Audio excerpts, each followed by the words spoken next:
Hi, I'm Dr. Kelsey Gray, and I'm a swine veterinarian. Hi, I'm Tara Chinasek, and I'm a small Alberta pork producer.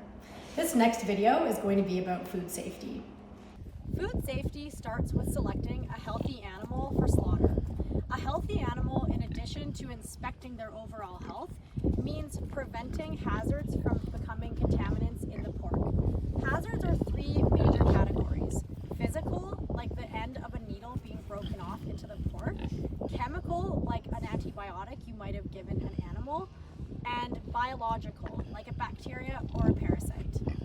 So although uncommon, one of the more serious physical hazards that can contaminate pork would be the end of the needle broken off into the muscle.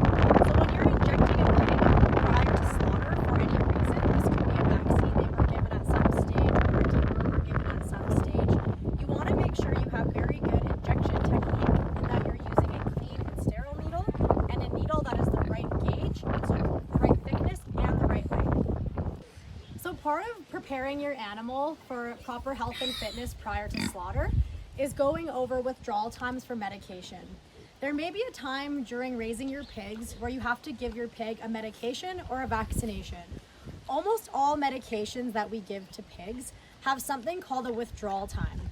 A withdrawal time is talking about the amount of time you must wait between the last dose of the treatment until you can slaughter the animal and safely consume it.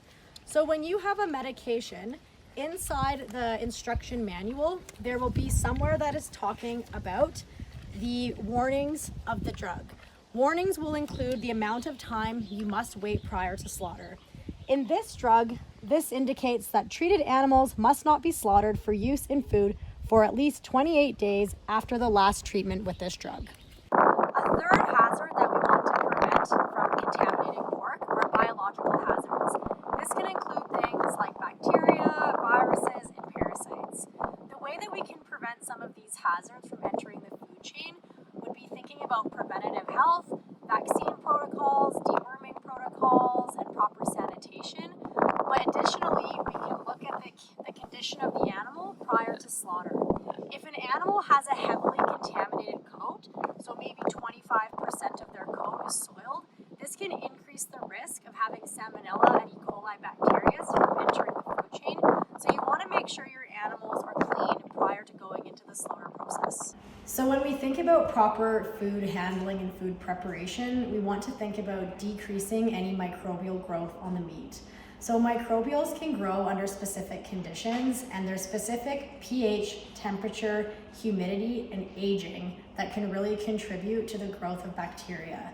So bacteria can grow specifically under 40 to 60 degrees Celsius, and they also like to grow in very humid environments. So we wouldn't want to have meat that we've recently butchered sitting out at room temperature for a long amount of time. This is an improper way to storage meat.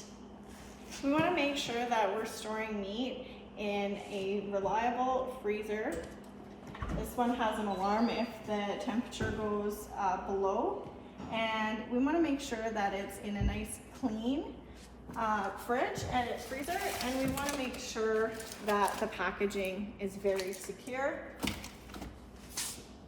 Additionally, when talking about keeping pork safe, we want to make sure that we wash our hands really good, we cook it to an appropriate temperature, and ensure to wash our hands after as well.